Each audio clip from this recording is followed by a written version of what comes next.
इस सिलसिले में ये हमने एक मुस्तकिल हर साल का ये एक फेस्टिवल रखा जो कराची में ही मुनक्किद होता है। इस साल क्योंकि सैलाब आया, सैलाब में जिंदगी का हर शोबा मुतासिर हुआ, तो उसके साथ साथ ये सबसे ज्यादा ये हुनरमंदों का भी नुकसान हुए, इन बेचारों के घर जो है वो भी गिर गए, इनके रोजगार मुतासिर हुआ। मगर जो भी वहां पे एक बूढ़ी औरत अगर किसी कैंप में या टेंट में भी बैठी रही तो उसने अपना काम जरूर किया होगा, वो रैली बनाई होगी, वो रैली लेके यहाँ तक वो आज आई है। तो हमारा ये काम है हम आगे बढ़े, कुछ पैसे इन पे स्पेंड करें और इनसे उनका काम लें उनकी अप्रिसिएशन के तौर पे। उनको हम चाहते हैं कि सिंध के हुनरमंद बहुत तख्लीकी है, उनको हम भिखारी ना बनाएं। उनका काम जो है उनको जायज़ मुआवजा उनके काम का मिले ताकि उनमें खुद एतमादी पैदा हो और उन पे अपनी तख्लीक पे, अपने अपने काम पे, अपने जो हुनर है उनका, उनको मुआवजा उनका मिले।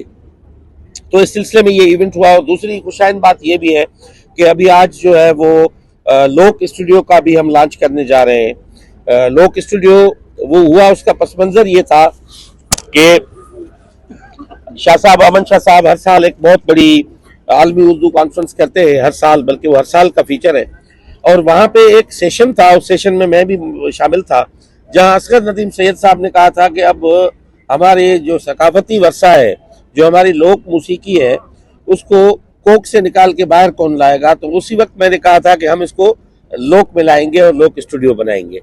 तो लोक स्टूडियो का हमने कल्चर डिपार्टमेंट ने कयाम किया है, क्योंकि हम समझते हैं कि ये काम मिनिस्ट्री का नहीं होता, ये काम हमें सोसाइटी को उन लोगों को सुपुर्द करना पड़ेगा जो इस काम को आगे चला सके। मगर हमारा काम है बुनियाद रखना, फैसिलिटीज प्रोवाइड करना, उनको सपोर्ट करना, उनको रेगुलेट करना।